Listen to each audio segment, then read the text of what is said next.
70 semanas estão determinadas sobre o teu povo e sobre a tua santa cidade, para fazer cessar a transgressão, primeiro, para fazer cessar a transgressão, para dar fim aos pecados, para expiar a iniquidade, para trazer a justiça eterna, para cerar a visão e a profecia e para ungir o Santo dos Santos. Então, e nós sabemos que isso ainda não ocorreu. Alguns teólogos acreditam que isso aconteceu na cruz. Na verdade, quando você olha para o povo de Israel, o povo de Israel está vivendo hoje desviado da vontade de Deus, afastado da vontade de Deus. Estão fora do plano de Deus por causa da incredulidade do coração daquele povo. E, portanto, não pode ter cumprido esta profecia. E essas maravilhas ainda não se cumpriu na vida deles. E depois de Daniel orar e buscar o Senhor, ele teve uma visão. Ele teve uma visão e uma revelação, e ele perguntou, né, ao Senhor, fez essa pergunta: quando cumprirão estas coisas? Quando se cumprirão estas maravilhas? Quais maravilhas? Essas 7 maravilhas que nós vimos aqui há pouco. Né? Fazer cessar a transgressão, dar fim aos pecados, tirar os pecados de Israel, expiar os pecados de Israel, selar a visão, ungir os santos dos santos, e assim. E ele diz, quando se cumprirão essas maravilhas? E Daniel capítulo 12, no versículo 6, ele faz essa pergunta, e no 7, e ele diz, eu ouvi o homem vestido de linho, que estava sobre as águas do rio, quando levantou a mão direita e a esquerda ao céu, e jurou por aquele que vive eternamente, que isso seria depois de um tempo, 2 tempos e metade de um tempo, e quando se acabar a destruição do poder do povo santo, estas coisas se cumprirão. Então, o anjo do Senhor disse para Daniel que isso seria depois de um tempo, 2 tempos, 3 tempos, e metade de um tempo, 3 tempos e meio, que daria 3 anos e meio. E nós vimos lá em Apocalipse, capítulo 12, versículo 11, fala das 2 testemunhas que iriam profetizar por 1.260 dias. Lá em Apocalipse 12, fala que a besta ela vai governar sobre a terra por 1.260 dias. Fala em Apocalipse 13 do reino da besta que se estabeleceria na terra por um período de 1.260 dias. Então, simultaneamente, esses acontecimentos vão caminhar paralelamente. Então, nós entendemos que Daniel, então, recebeu a revelação que isso seria depois de um tempo, 2 tempos e metade de um tempo, ou 1.260 dias, ou 3 anos e meio, ou 42 meses. E ele continua dizendo que quando se acabar a destruição do poder do povo santo, todas estas coisas se cumprirão quando se acabar a destruição do povo. E quem é que estará causando destruição no povo? É o destruidor, Apolônio, que é a mesma Apolônio, é a mesma raiz da palavra divórcio. O poder que opera no divórcio, o poder das trevas que opera na divisão entre um homem e a mulher, é o mesmo poder que opera na vida do anticristo. Você imagina a força desse espírito que está agindo hoje. E quando então acabar a destruição do poder do povo santo, estas coisas se cumprirão. E eu ouvi, porém, e ele diz, eu não entendi. Então eu disse, meu Senhor, qual será o fim dessas coisas? Ele respondeu, vai, Daniel, porque estas palavras estão encerradas e seladas até o tempo do fim. Então, Daniel, o livro do profeta Daniel é um livro selado, que você não consegue entender esse livro, a não ser que você tenha uma chave para entender o livro de Daniel, que é o livro do Apocalipse. Os judeus não conseguem entender o Daniel porque não tem a chave para abrir Daniel, que é o Apocalipse.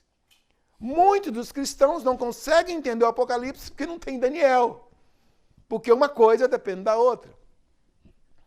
Então, nós precisamos de relacionar esses livros para que a gente possa ter uma visão global e compreender todo esse processo do tempo do fim. E então, os discípulos estavam muito bem catequizados nesse assunto sobre o chifre pequeno, ou a besta, ou o poder destruidor que viria no tempo do fim. E aqui em Mateus capítulo 24, os discípulos eles fazem três perguntas para o Senhor. Na verdade, o mestre Jesus estava com seus discípulos ali no templo e eles chamou a atenção de Jesus, mandou que ele olhasse para o santuário, para o templo de Herodes, o templo que Herodes tinha construído, e fez um comentário: olha, Senhor, que pedras, que construção, que ornamentos são esses, coisa impressionante. E Jesus olhou para aquilo e Jesus disse: olha, não ficará aqui pedra sobre pedra que não seja derribada. Não ficaria pedra sobre pedra que não fosse derribada. E muito impressionante, amados, que no ano 70, quando Tito invadiu Jerusalém, e os soldados de Tito incendiou o templo, incendiou aquele templo, e eles perceberam que as pedras aquecendo com fogo ia derretendo o ouro entre as pedras. E eles, então, começaram a tirar as pedras para colher o ouro que os judeus tinham guardado entre as pedras, escondido entre as pedras. E, literalmente, a profecia de Jesus se cumpre de uma forma milagrosa. E eles foram arrancando pedra sobre pedra, para se cumprisse a palavra do Senhor de uma forma impressionante. E eles, então, fazem essas três perguntas, no capítulo 24. E diz assim: e no Monte das Oliveiras, versículo 3, capítulo 24, diz: no Monte das Oliveiras achava-se Jesus assentado, quando se aproximaram dele os discípulos, em particular, e lhe pediram, dizendo-nos: dize-nos, quando sucederão essas coisas? Que coisas? A destruição do templo.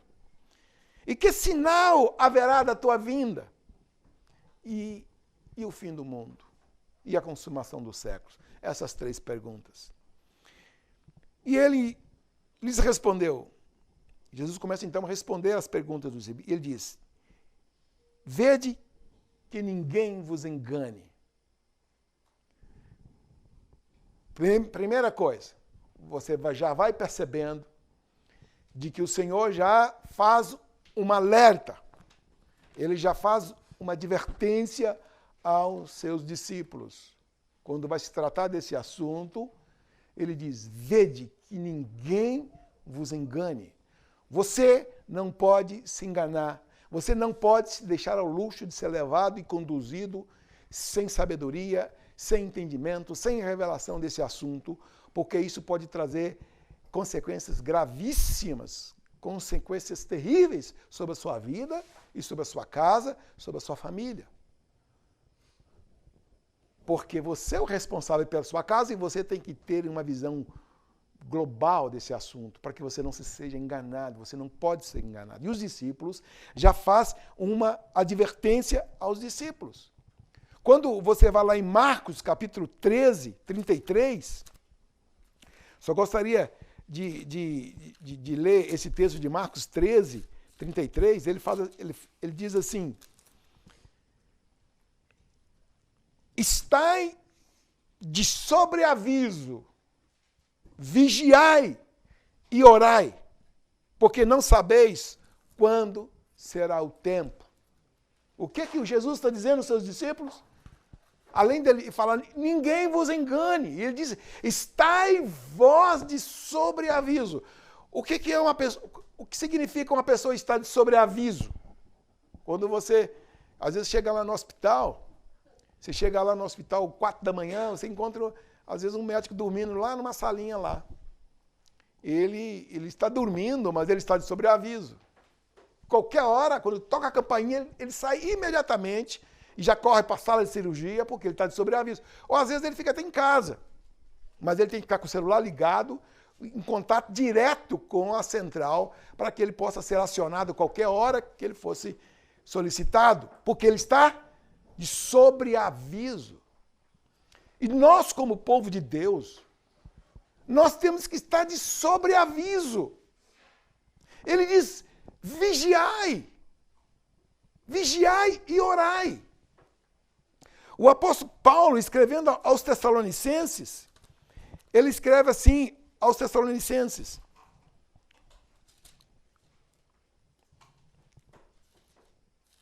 Ele fala,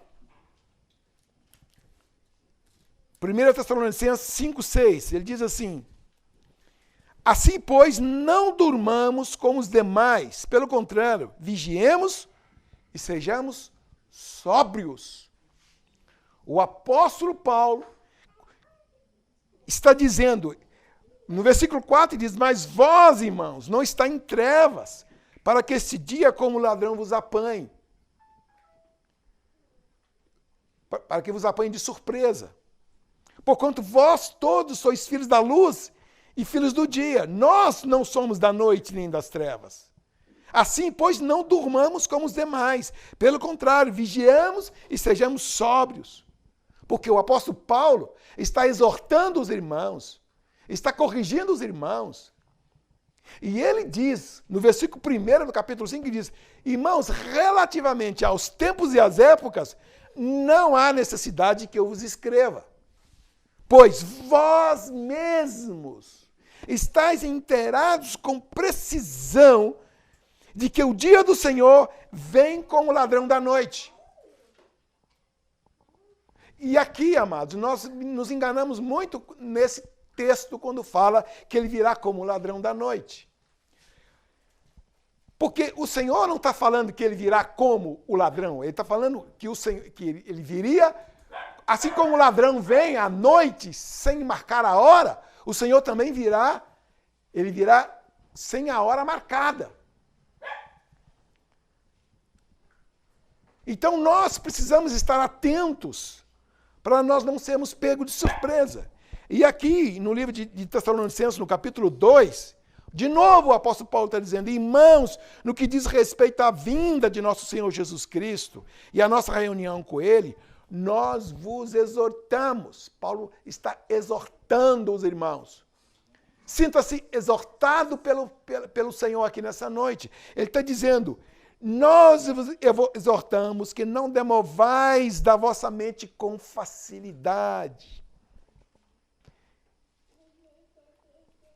Nem vos perturbeis. Primeira coisa, não permita que a sua mente seja mudada facilmente. Busca de Deus sabedoria, entendimento e firmeza nesse assunto, para que você não seja conduzido de um lado para outro sem direção. Você precisa ter uma definição clara nesse assunto. E ele fala, e nem vos perturbeis. Se você já percebeu que às vezes nós estamos falando desse assunto e algumas pessoas se perturbam, umas não dormem à noite, ficam preocupados. Eu vou dizer por quê. Sabe por que ficam perturbados e preocupados e não dormem, ficam mal com esse assunto? Porque você não está preparado. Você não está preparado para esta hora, por isso você está preocupado. Porque se você está preparado para esta hora, a palavra de Deus diz que quando vides essas coisas estiverem acontecendo, quando vides essas coisas acontecendo, ele diz, levantai as vossas cabeças e exultai, porque a vossa redenção está próxima. Isso é um assunto para trazer alegria no meio do povo de Deus, porque nós estamos voltando para casa. Ele diz, lá no Isaías em João 14, os discípulos estavam turbados, preocupados, porque Jesus havia anunciado que ele ia morrer. Ele não turbe o vosso coração. Crede também em Deus, crede também em mim, porque na casa de meu pai há muitas moradas. Porque se assim não fora, eu vos teria dito, pois eu vou vos preparar lugar. E quando eu for e vos preparar lugar, eu voltarei e vos levarei para mim mesmo, para que onde eu estou, estejais vós também. Amados, nosso mestre foi preparar lugar para nós. E quando nós ouvimos a notícia que ele está voltando, nós nos perturbamos. Tem uma coisa que está errado. E ele diz, não vos perturbeis. E ele diz assim, ninguém, de modo algum, vos engane. O apóstolo Paulo, de novo, está exortando, assim como Jesus falou lá em Mateus 24, o apóstolo Paulo de novo está exortando, e ninguém de modo algum vos engane. Então, nós vemos o Senhor Jesus, o apóstolo Paulo, dizendo que isso não pode nos perturbar o coração, nós devemos ser sóbrios, vigilantes, não demover da mente com facilidade, estar de sobreaviso que o Senhor a qualquer momento, no tempo próprio, no tempo do cumprimento das profecias, ele voltará para levar a sua igreja. E isso tem que trazer alegria no nosso coração. E o Senhor, então, ele faz essa advertência. Ele diz, vede que ninguém vos engane. E ele respondeu, porque muitos virão em meu nome, dizendo, eu sou o Cristo, e enganarão a muitos. E certamente ouvireis falar de guerras e rumores de guerras. Vede, não vos assusteis, porque é necessário assim acontecer, mas ainda não é o fim. Olha como o Mateus, né, registra isso. Jesus dizendo, e ele começa a falar de alguns sinais que precederiam a volta do Senhor. E ele está dizendo que muitos viriam em seu nome, dizendo, eu sou o Cristo, e enganarão a muitos. Quantas vezes, durante todos esses últimos 2000 anos, quantos falsos cristos apareceram na Terra? Quantos falsos profetas apareceram na Terra? Quantos falsos mestres, falsos Cristo vêm surgindo nos nossos dias? E às vezes, quando você pensa assim no falso Cristo, você associa simplesmente como aquela pessoa barbuda, com cabelo grande na cabeça, com uma coroa na cabeça, dizendo, eu sou o Cristo. Amados, isso vai muito mais além disso. Isso vai além disso. Hoje, infelizmente, muitos falsos cristos têm sido anunciados no nosso meio. Têm sido anunciados pelo mundo afora. E esses falsos cristos, que na verdade, ele é anunciado dos púlpitos das nossas igrejas. E muitos dos nossos irmãos estão sendo enganados acreditando num Cristo falso. Usando as Escrituras e a palavra de Deus por homens que se dizem profetas, que se dizem servos de Deus, e estão anunciando um falso Cristo para a igreja nesses dias. Mas nós não podemos ser enganados. A igreja tem que estar atento, vigilante contra esses falsos mestres, falsos profetas, falsos cristos que têm sido anunciados nos nossos dias. E fala de rumores de guerras. Mas Jesus diz assim, mas não vos assusteis, porque ainda não é o fim. Então, o Senhor começa a falar dos sinais, mas aí ele faz uma conclusão, dizendo, olha, tudo isso vai acontecer, mas não é o fim. Esta é a primeira, os primeiros sinais que antecedem a vinda do nosso Senhor. E eu chamaria esses sinais, eu daria um nome a esses sinais. A esses sinais, esses primeiros sinais. Eu daria um nome de o alerta amarelo. Porque o próprio Senhor diz, ainda não é o fim, então o alerta não é amarelo. Eu chamaria do alerta amarelo, o alerta laranja e o alerta vermelho. Então eu gostaria de falar desses 3 alertas. Do primeiro amarelo é este. E agora ele começa a dizer, e ele continua dizendo. E o alerta amarelo, ele diz assim, mas ainda não é o fim. E aqui nesse alerta amarelo, na verdade, ele está falando de guerras e rumores de guerras. E aqui no versículo 7, ele começa a descrever um novo conjunto de sinais. E ele diz, portanto, porquanto se levantará nação contra nação, reino contra reino, e haverá fomes e terremotos em vários lugares. E ele conclui, porém, isto é o princípio das dores. Esse é o alerta laranja. E é interessante que quando nós começamos a entender esses alertas que o Senhor está dando, no alerta amarelo, é um alerta um pouco mais antigo, um alerta que vem de séculos passados. Mas esse alerta laranja parece que ele está muito próximo de nós. Ele parece que já está sendo desenvolvido no nosso tempo, na nossa geração. Ou, pelo menos, o agravamento desses sinais, dessas crises no mundo de hoje, está se agravando de uma forma tão impressionante, assustadoramente acontecendo nos nossos dias, que estamos como que apavorados com tudo que está acontecendo.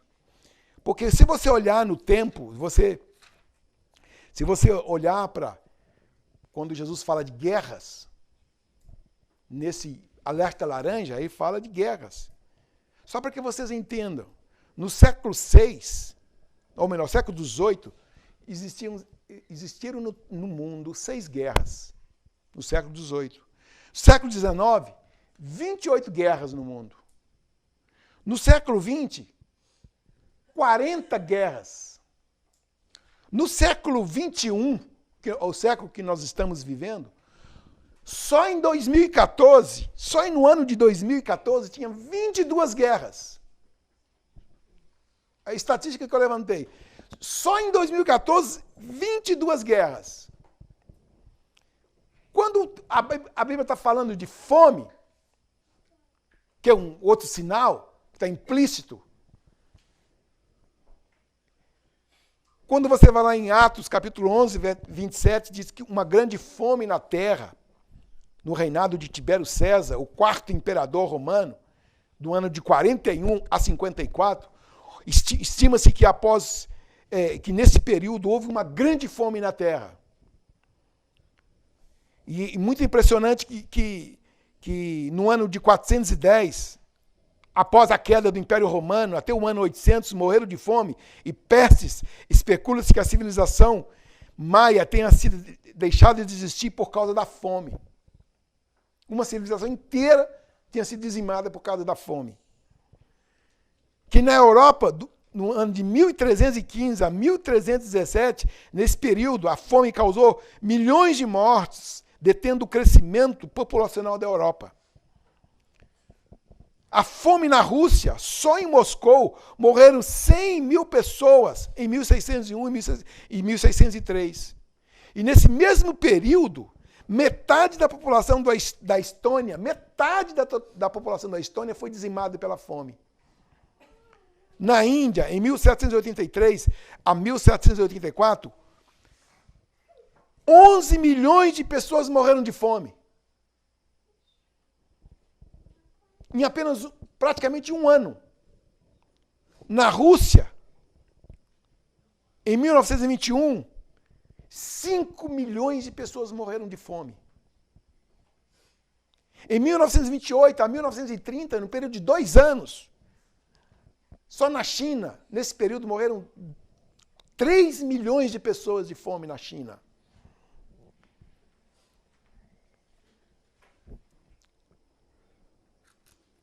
Em 1932 e 1933, na Ucrânia, 7 a 10 milhões de pessoas morreram de fome.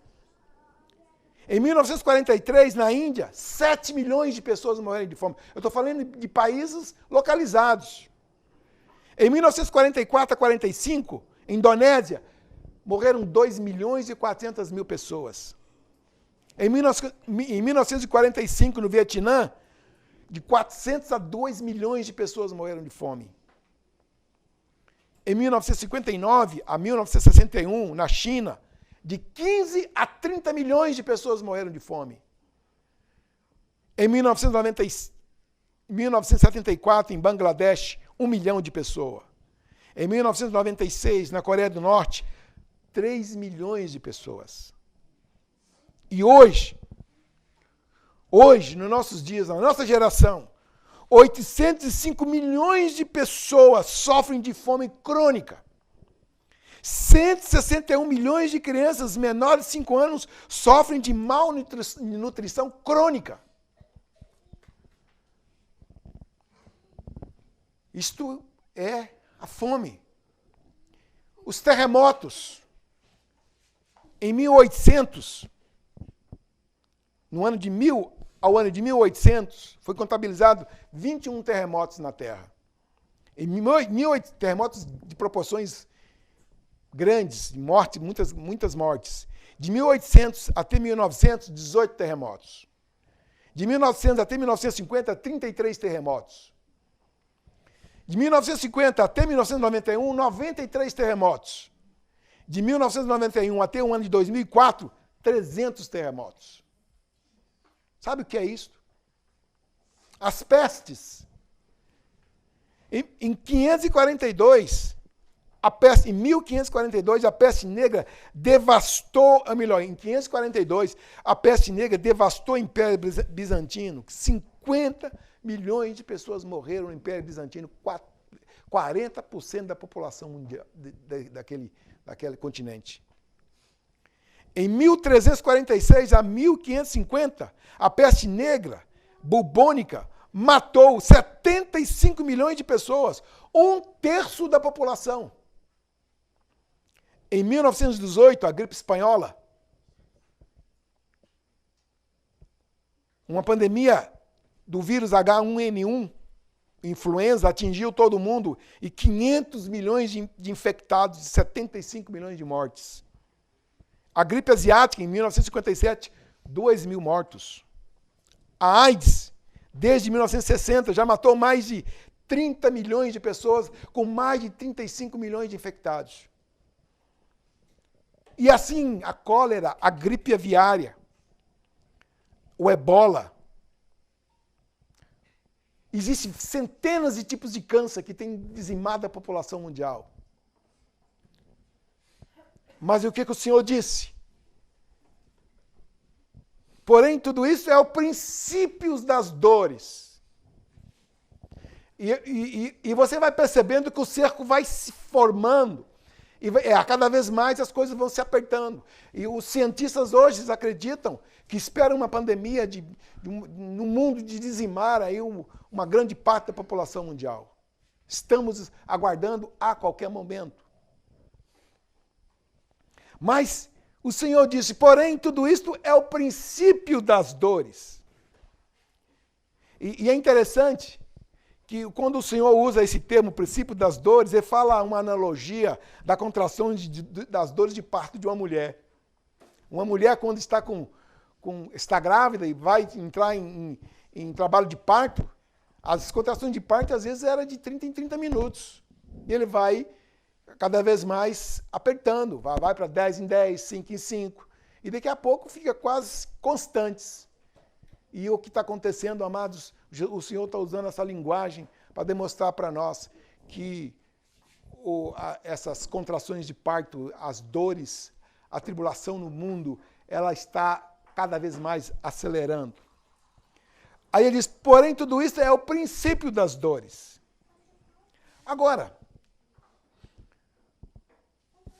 nós falamos do alerta amarelo e do alerta laranja. Agora nós vamos entrar no alerta vermelho.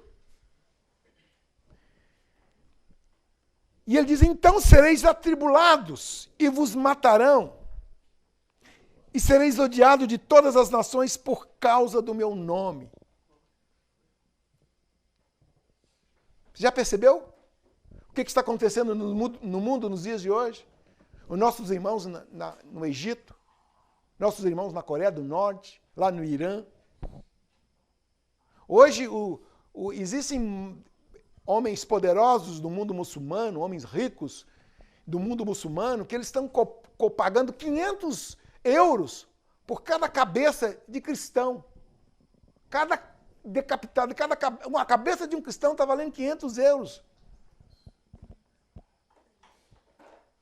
Nossos irmãos estão sendo dizimados no mundo muçulmano, espalhado pelo Oriente Médio, lá em Arábia Saudita, no Irã, no Iraque, na Síria, na Líbia, no Egito, no Afeganistão, em Butão, lá em vários países.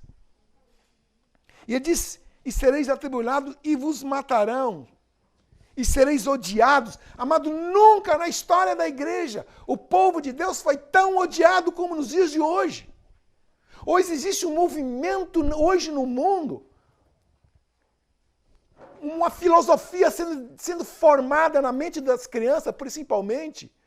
Esse conceito judaico-cristão de fé está sendo retirado da cabeça do nosso povo. E eliminando esse conceito de moralidade, de santidade. E sereis odiados de todas as nações. Você percebe que agora não é apenas de uma nação. Sereis odiados de todas as nações por causa do meu nome. E você vai percebendo que o alerta vermelho está aceso. Está vivo como nunca. Nesse tempo, qual tempo? Nesse tempo do fim. Nesse tempo, muitos vão se escandalizar, trair e odiar uns aos outros. Amado, isso faz parte, está no pacote. Você ser traído, ser enganado, você as pessoas odiar você, está dentro do pacote. Jesus disse que está no pacote. Esse é o tempo que nós estamos vivendo, o tempo do fim. E ele fala de muitos amigos, irmãos, parentes, pais, vão entregar os seus filhos, entregar suas esposas, os seus maridos. E levantar-se-ão muitos falsos profetas e enganarão a muitos. E por se multiplicar a iniquidade, o amor se esfriará de quase todos. Amados, essa profecia, o Marcos Moraes disse isso, que essa profecia é a profecia mais cruel de toda a Bíblia. É a profecia mais terrível de toda a Bíblia. Por quê? Porque você pode ser enquadrado nessa estatística que está escrita aqui, você que está sentado aí. E por isso, você precisa estar vigilante e sóbrio, de sobreaviso, porque você pode cair nessa estatística. E se você entende um pouco de matemática, você vai ver que essa estatística ela é cruel. Porque você imagina, vamos então, se você entende um pouco de matemática, vamos fazer umas contas. Se eu estou com um saco de laranja na minha casa, e eu guardo essa laranja lá, um saco de laranja fica guardado durante um mês lá. Eu esqueço o saco de laranja lá na minha despensa. E eu corro lá na despensa e jogo aquela laranja no chão, e minha esposa grita de lá, Zé Maria, quantas laranjas sobraram? Aí eu grito de lá, Sâmia, quase todas. Quase todas apodreceram. O que você entende? Sobrou 5, 6 laranjas, 10 laranjas. Infelizmente, amados, essa é a estatística que está aqui. O amor de muitos vão se esfriar. Muitos vão abandonar a fé. Muitos vão abandonar o Senhor Jesus. Porque o amor vai se esfriar. Aquele fogo no coração, aquela alegria pela salvação, vai se acabar. Vai se acabando, vai se esfriando. O mundo vai tomando uma forma muito, muito interessante para muitos. E ele diz, aquele, porém, que perseverar até o fim, este será salvo. Percebeu que nós estamos no alerta vermelho? E ele diz, e esse evangelho será pregado por todo mundo, para testemunha a todas as nações, então virá o fim. Eu disse isso alguns dias atrás. Eu pregava o evangelho quando eu lia nesse texto, quando eu falava esse texto há 20 anos, há 30 anos, há 20 anos atrás, 10, 20 anos atrás, eu falava, o evangelho nunca vai ser pregado. Porque mais da metade do mundo não ouviu o evangelho. E hoje, com a internet, ela tem um alcance global. Ela entrou em todas as ilhas do mundo, entrou em todos os países do mundo. Quando aqueles nossos 25 irmãos preciosos, irmãos lá do Egito, que foram decapitados lá, jogado o sangue na água daquele mar, aquilo foi a maior pregação do evangelho do reino que eu vi em toda a minha vida. Muito mais do que aquelas histórias quando os irmãos eram jogados nas arenas dos leões. Muito mais do que aquilo. Porque aquilo que passou, que ficou no tempo, nós não vimos. Mas isso que aconteceu no Egito, quando aqueles nossos irmãos foram decapitados, está diante dos nossos olhos, no nosso tempo, na nossa geração. Nós estamos vendo com os nossos próprios olhos o cumprimento da profecia. Estamos chegando no tempo do alerta vermelho. Agora, existe um botão, o principal botão do alerta que vai ser startado, que vai ser ligado, que você vai ter uma noção maior de todos esses acontecimentos nos dias de hoje. Qual é? É o que está registrado aqui no versículo 15 do capítulo 24. O Senhor está falando desse alerta vermelho. Primeiro, falou do alerta amarelo. Ele falou de sinais do tempo do alerta amarelo, que faz parte de séculos passados. E ele falou do alerta, nós estamos falando agora do alerta laranja, que já está dentro do nosso tempo, da nossa geração. E nós estamos entrando para um novo tempo, que é esse alerta vermelho. E ele diz, e Jesus diz assim, quando, pois, vires o abominável da desolação que falou o profeta Daniel no lugar santo, quem lê, entenda. Este é o botão que vai disparar, que vai startar o grande momento do fim. Então, nós podemos definir, eu busquei alguns sinais do tempo do fim, que eu entendo que esse é um dos principais sinais do tempo do fim, que a igreja precisa estar alerta. E eu registrei alguns sinais, deve ter outros. E eu registrei 9 grandes sinais que eu gostaria de passar para vocês aqui. O primeiro, ele é a volta de Israel para a sua terra. E nós sabemos que aconteceu no ano de 1948, já, aí passou mais de uns 50 anos já, 70 anos, esse retorno do povo de Israel para a terra prometida.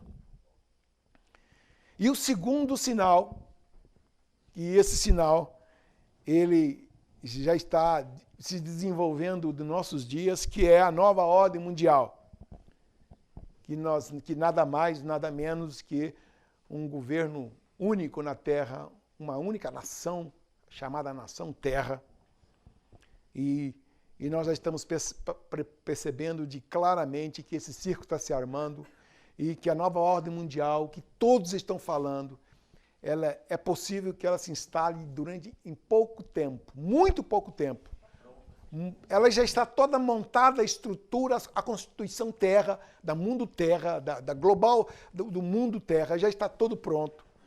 E esse é um outro grande sinal. E o terceiro sinal, que é o abominável da desolação que falou o profeta Daniel, que é o anticristo, ou a besta, ou o chifre pequeno, conforme Daniel. Essa chegada do anticristo, certamente ele virá junto com esse novo governo mundial, né? E esse governo mundial, a Bíblia chama esse governo de a besta que emerge da terra. Ou melhor, a besta que emerge do mar. E um outro grande sinal, o quarto grande sinal, é a unificação das grandes religiões no mundo, chamada besta da terra. La mayor parte de los habitantes del planeta se declaran creyentes. Esto debería provocar un diálogo entre las religiones. No debemos dejar de orar por él y colaborar con quienes piensan distinto. Confío en Buda. Creo en Dios. Creo en Jesucristo. Creo en Dios, Alá. Muchos piensan distinto, sienten distinto, buscan a Dios o encuentran a Dios de diversa manera. En esta multitud, en este abanico de religiones, hay una sola certeza que tenemos para todos.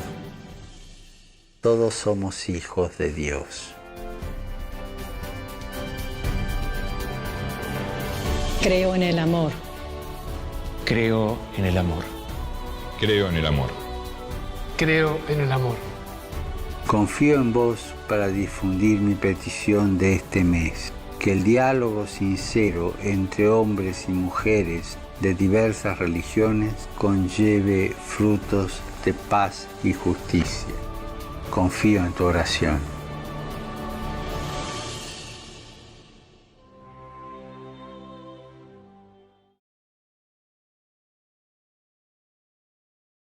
E é interessante que o desenho de together, uma palavra em inglês, juntos, é uma cobra. É uma cobra que no final do círculo da cobra, ela está engolindo a ela mesma. E o Papa é o grande mentor do Together.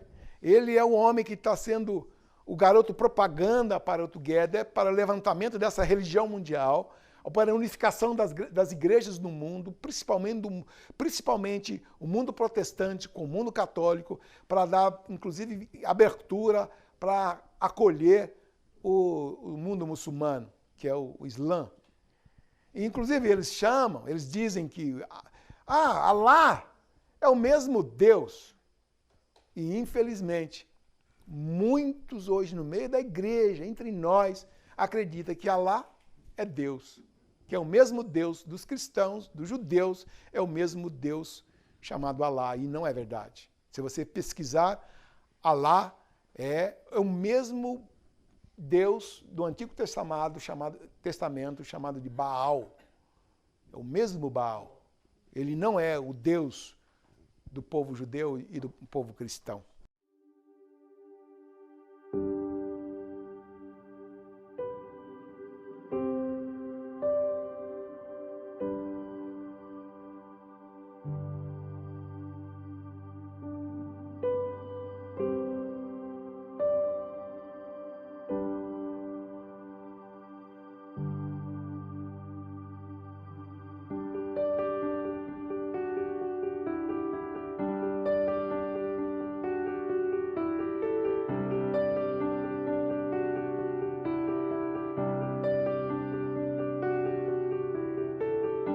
Chicos y chicas, yo sé que ustedes en el corazón tienen algo que los mueve, que están inquietos. Porque un joven que no está inquieto es un viejo. Y ustedes tienen juventud, y la juventud crea inquietud. Te pregunto, ¿cuál es tu inquietud?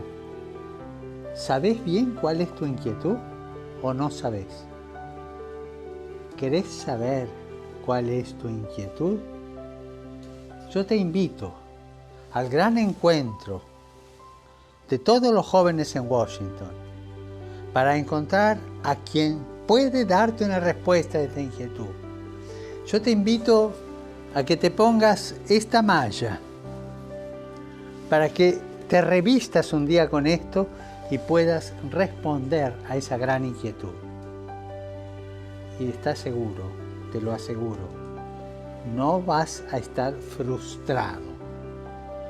No vas a estar frustrada. Él no desilusiona a nadie. Jesús te espera. Él es quien sembró en tu corazón la semilla de la inquietud. Anímate, no tenés nada que perder. Probá, después me contás. Gracias.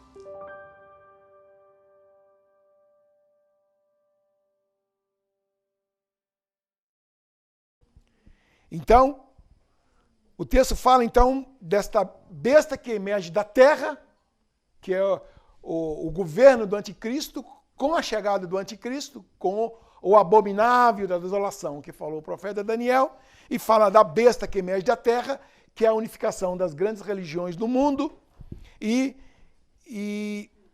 o sexto, o quinto, ele fala,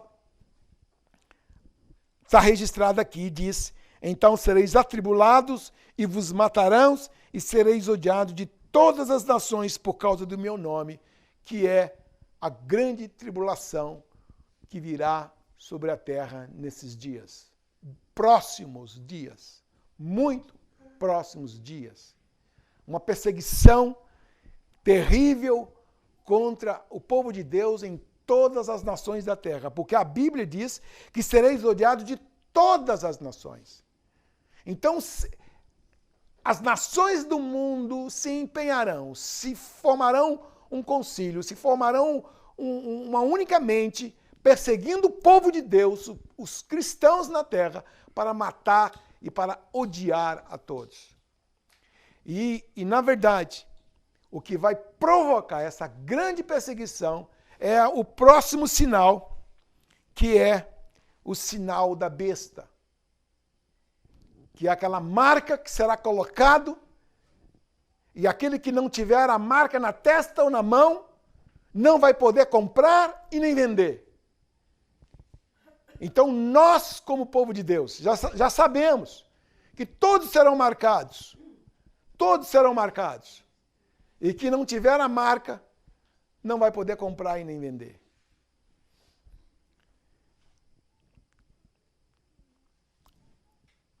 E o próximo sinal,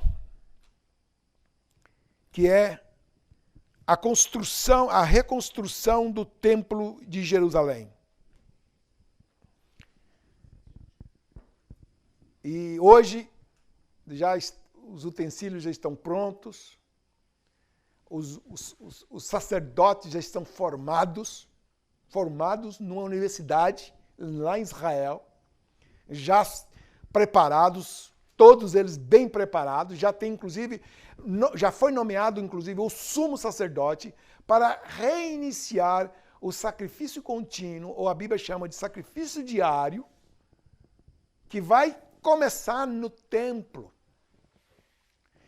que vai ser, ou melhor, que vai ser, esse sacrifício vai ser oferecido no templo. Mas eles já estão fazendo o sacrifício diário. E é interessante que eles têm base bíblica, porque alguns judeus não aceitaram a ideia de se fazer o sacrifício diário. O sacrifício diário é o sacrifício da manhã e o sacrifício da tarde, a oferta daquele cordeiro. E muitos se colocaram contra, mas eles encontraram o respaldo na própria Bíblia, para que o sacrifício diário ele possa acontecer sem o templo estar construído. Por quê? Porque quando você vai ler o livro de Esdras, quando Esdras estava reconstruindo a cidade junto com Neemias, Zorobabel, E eles fazem a dedicação do templo, mas se você olhar, antes da dedicação do templo, eles já estavam fazendo o sacrifício contínuo, o sacrifício diário, antes da reconstrução do templo. Porque eles defendiam a ideia de que aquele sacrifício só poderia ser feito no altar, no templo. Então, já foi então, resolvida essa questão. Depois você pode pesquisar lá no livro de Esdras, me parece que é no capítulo 6 do livro de Esdras, você poder olhar lá. Então, e essa construção do templo, ela já está toda sendo preparada para a vinda do Messias. Na verdade, hoje nós sabemos que esse templo de Israel será construído e sempre foi um grande entrave nas negociações para que tivesse um acordo para que esse templo fosse reconstruído. Porque lá no Monte do Templo, onde está chamada a esplanada das mesquitas, onde está lá a mesquita de Al-Aqsa e a cúpula de Domo, são dois templos islâmicos, né? E é ali que é o local da reconstrução do Templo de Salomão. Foi ali. Todo mundo sabe disso. Mas, para reconstruir o templo, vai ter que destruir as duas mesquitas. Ou, do contrário, tirá-las dali e levar para outro lugar. E não havia acordo. E agora, há poucos dias, pouco tempo atrás, um grande filósofo no mundo muçulmano chamado Adnan Uqtá, ele entendeu de que o templo devia ser reconstruído, porque o templo não é para os judeus. Os judeus teriam a primazia do templo, mas o templo que seria reconstruído era dentro do mesmo modelo de que foi construído por rei Salomão. E quando ele dedicou aquela casa, existe lá no Antigo Testamento, no livro de Reis, a dedicação do templo, e o rei Salomão dedicou aquela casa como casa de oração para todas as nações.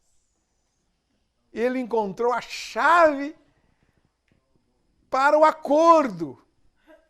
Então o templo não será construído apenas para os judeus, será construído para a oração, para que todas as nações possam ir para lá. Eu achei muito impressionante essa saída. E agora o templo pode ser construído do lado. Já estão entendendo que pode construir o templo do lado da cúpula de Domo. E abrir espaço, então, para a reconstrução desse templo. E agora, muito interessante, amados, que no ano de 1530, ou melhor, no ano de 1541, o Saladino, o grande rei do mundo muçulmano, ele lê uma profecia no livro de Ezequiel, capítulo 44, 1 e 2, e também lá no livro de Ezequiel, capítulo... Vamos ver aqui no livro de Ezequiel. Quero ler para com vocês.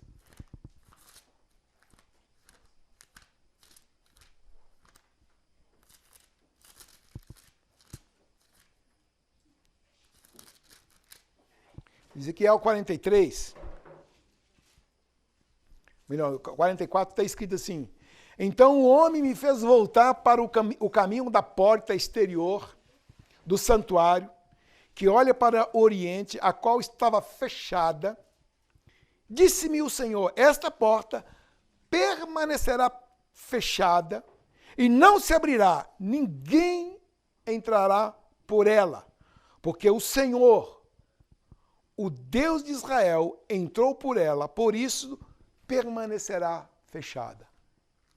Saladino leu essa profecia que o Deus de Israel passaria por essa porta, sabe o que ele fez? Ele mandou selar as duas portas, as chamadas portas douradas.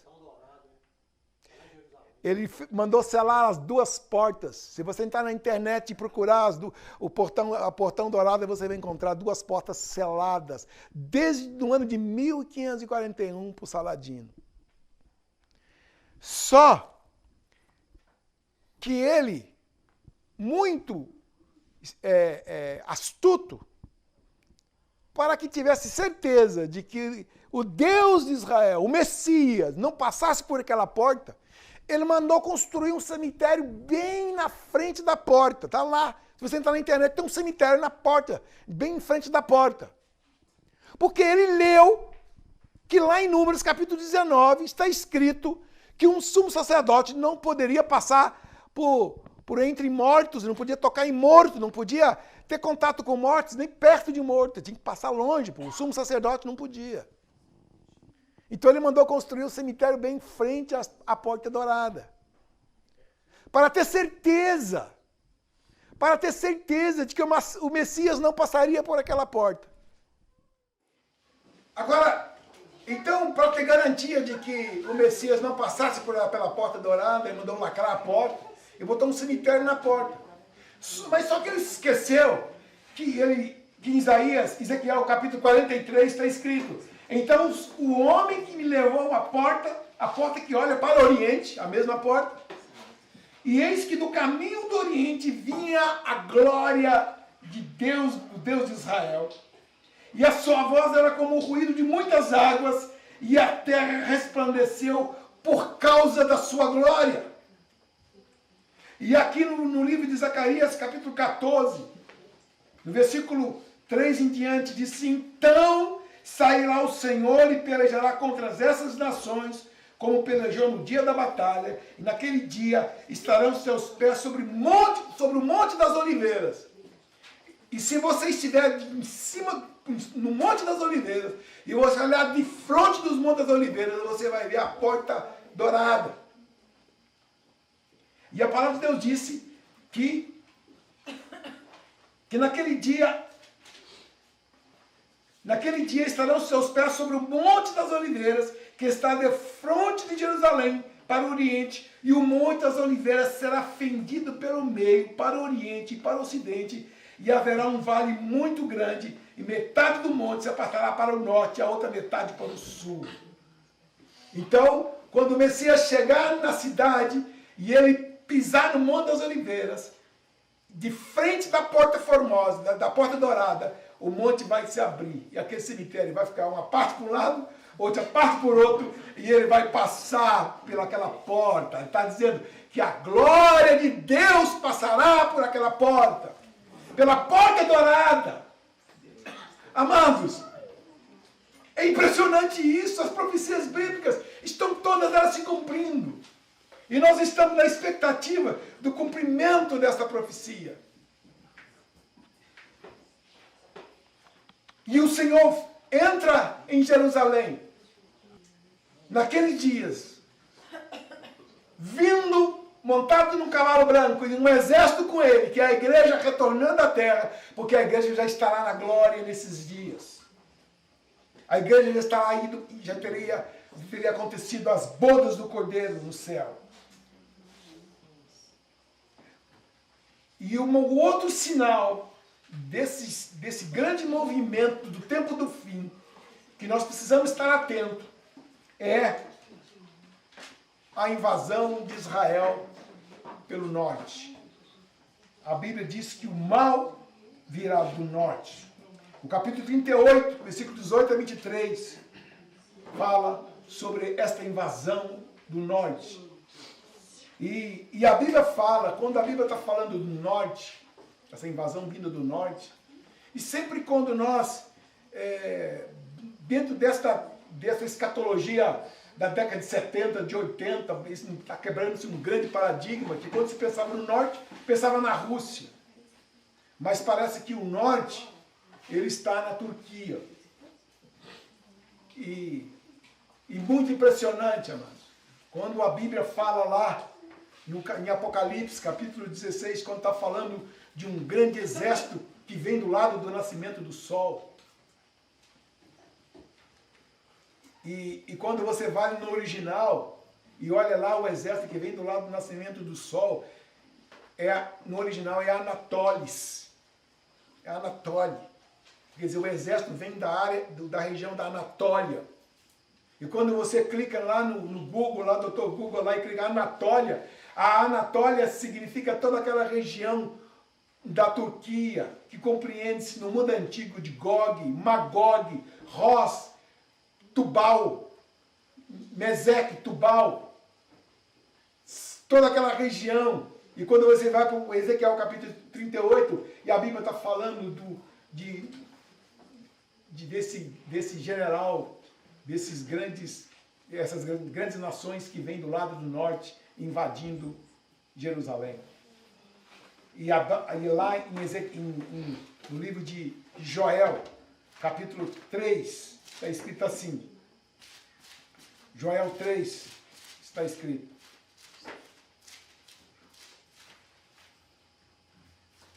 Nós estamos falando ainda de outro sinal, que é a invasão de Israel, que é a guerra do Armagedon, que vai estar acontecendo nesse tempo muito próximo de nós. Eis que naqueles dias e naquele tempo em que mudarei a sorte de Judá e Benjamim, naqueles dias no tempo do fim, e isso já demonstra claramente que o Senhor não esqueceu de Israel para sempre. Que Israel voltará para os planos de Deus no tempo do fim. E ele diz, eu congregarei todas as nações e as fareis descer no vale de Josafá. E ali entrareis em juízo contra elas por causa do meu povo e da minha herança, Israel, a quem eles espalharam por entre os povos e repartindo a minha terra entre si. Você sabia que a maior, eu quero dar uma notícia para vocês, que o percentual muito grande do povo de Deus não sabe a razão pela qual o Senhor voltará um dia na terra. Por quê? A essas alturas, amados, quando a Bíblia fala que então aparecerá no céu o sinal do Filho do Homem, e a palavra disse que naqueles dias, que então aparecerá no céu o sinal do Filho do Homem, e naqueles dias, eis, 1 Coríntios capítulo 15, versículo 51, eis que vos digo um mistério, nem todos dormiremos, mas transformados seremos todos. No momento, no abrir e fechar de olhos, ao ressoar da última trombeta, a trombeta soará e os mortos ressuscitarão incorruptíveis e nós seremos transformados. Então, a palavra de Deus disse que nós seremos transformados num abrir e piscar de olho, ao ressoar da última trombeta. E lá em Tessalonicenses ensina que nós, os que estivermos vivos naqueles dias, seremos arrebatados para o encontro do Senhor nos ares. E dali nós vamos para as bodas do Cordeiro. O Senhor não vai pisar a terra. O Senhor não vai descer na terra. O Senhor vai aparecer nos céus e Ele vai arrebatar a sua igreja e nós iremos ao encontro com Ele nos ares. Agora eu vou fazer a pergunta. Para que o Senhor então vai voltar? Se nós já vamos para o céu, já fomos para a glória, já fomos para o casamento. O Senhor retornará à terra para fazer justiça às nações, para exercer o seu juízo sobre as nações, porque eles repartiram a terra do Senhor. Está escrito aqui, levantem as nações e sigam, capítulo 3, versículo 12, levantem as nações e sigam para o vale de Josafá, porque ali me assentarei para julgar todas as nações ao redor. E ele disse, versículo 3, capítulo 3, versículo 1, eis que naqueles dias e naquele tempo em que mudarei a sorte de Judá e de Jerusalém, eu congregarei todas as nações e as fareis descer ao vale de Josafá, e ali entrarei em juízo contra elas, por causa do meu povo e da minha herança, Israel, a quem eles espalharam por entre os povos e repartindo a terra entre si. Eles repartiram a minha terra. E o Senhor voltará um dia para exercer juízo contra as nações, porque repartiram a terra do Senhor.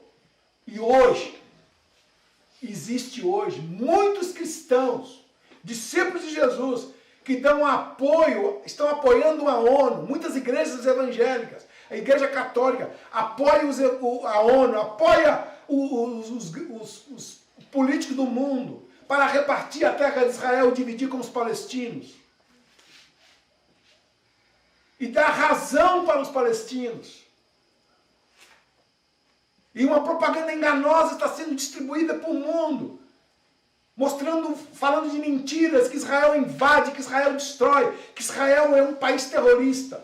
Amados, quero dizer para você que a única democracia que existe no Oriente Médio é Israel. Israel é a única nação no Oriente Médio que você tem direitos. Onde a mulher é respeitada, onde as crianças são respeitadas. Tem universidades, né? Eles estudam, né? Justamente.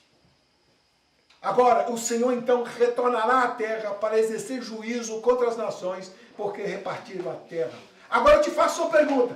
E você está apoiando as Nações Unidas para repartir a terra de Israel com os palestinos? O Senhor vai trazer juízo e você precisa saber de qual lado você está. Você precisa saber de qual lado você está. E Deus promete então exercer o seu juízo sobre as nações. E ele disse: levantem as nações e sigam para o vale de Josafá, porque ali me assentarei para julgar todas as nações em redor. Lançai a foice, porque está madura a seara. Vinde, pisai, porque o lagar está cheio, e os seus compartimentos transbordam, porquanto a sua malícia é grande. Ele diz: multidões, multidões no vale da decisão, porque o dia do Senhor está perto, no vale da decisão. O sol e a lua escurecem, e as estrelas retiram o seu resplendor. E o Senhor brama de Sião, e se fará ouvir de Jerusalém, e os céus e a terra tremerão. Mas o Senhor será o refúgio do seu povo, e a fortaleza dos filhos de Israel. Deus esqueceu dessa nação para sempre? Não! Esse povo vai voltar para o propósito de Deus. Esse povo vai voltar e vai se arrepender.